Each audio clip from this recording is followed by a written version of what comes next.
ایک حدیث پاک مسلم شریف میں اور بخاری میں اس طرح بھی ہے کہ حضرت ابو ہریرہ رضی اللہ تعالیٰ عنہ فرماتے ہیں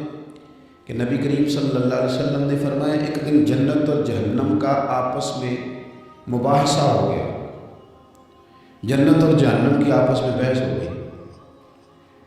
جہنم کہنے لگی کہ میرے اندر جو لوگ آئیں گے نا وہ بڑے بڑے سردار، بڑے بڑے متکبر، بڑے بڑے جبار، بڑے بڑے لوگ آئیں گے،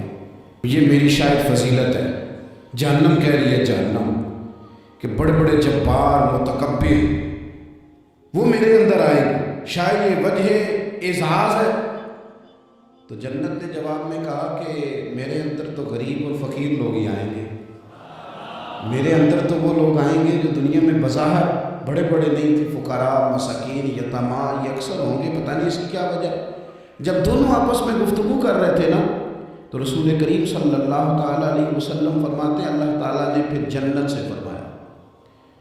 اللہ نے جنت سے فرمایا کہ تو میری رحمت ہے اور میں اپنے بندوں میں سے جس پر رحمت کروں گا نا تیری صورت میں اس پر رحمت کر دوں گا، کیونکہ جنت میری رحمت ہے تو میں تیری صورت میں اس پہ رحمت کر دوں گا۔ اور رب کریم نے ارشاد فرمایا جہنم سے کہ تو میرا عذاب ہے تو میں اپنے بندوں میں سے جس کو چاہوں گا تیرے ذریعے عذاب دے دوں گا، لیکن بھر میں تم دونوں کو ہی ڈالوں گا، بھر جنت بھی جائے گی، بھر جہنم بھی جائے گی، لیکن جس کو جہنم میں ڈالا جائے گا اس کو اللہ جہنم کے ذریعے عذاب دے گا، اور جس کو جنت میں ڈالا جائے گا اسے اللہ جنت کی صورت میں اپنی رحمت عطا فرمائے گا۔ اور یہ دونوں خود گواہیاں دے رہے ہیں کہ جبار، تکبر کرنے والے، اپنے دل میں غرور رکھنے والے،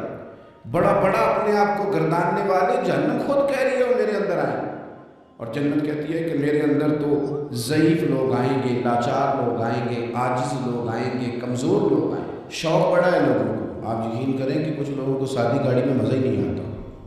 جب تک 4-5 موٹر سائیکل آگے پیچھے نہ ہو،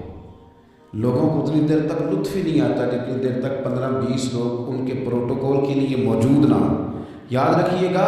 کہ دنیا کے اندر تو انسان اپنے آپ کو بڑا ثابت کر لے گا، 10-15 لوگ ضرور ایسے ہوں گے جو منہ میں انگلیاں ڈال لیں گے اسے دیکھ کے، او ہو بڑی شان ہے، بڑی بات ہے، لیکن شان اسی کی ہے جسے قیامت میں معاف کر دیا جائے، شان اسی کی ہے جس کے لیے رب رسول کی رضا کا پروانہ جاری کر دیا۔ ہاں میرے عزیز، عظمت اسی کی ہے جس سے حساب نہ پوچھا جائے اور اسے بغیر حساب کتاب معاف کر دیا۔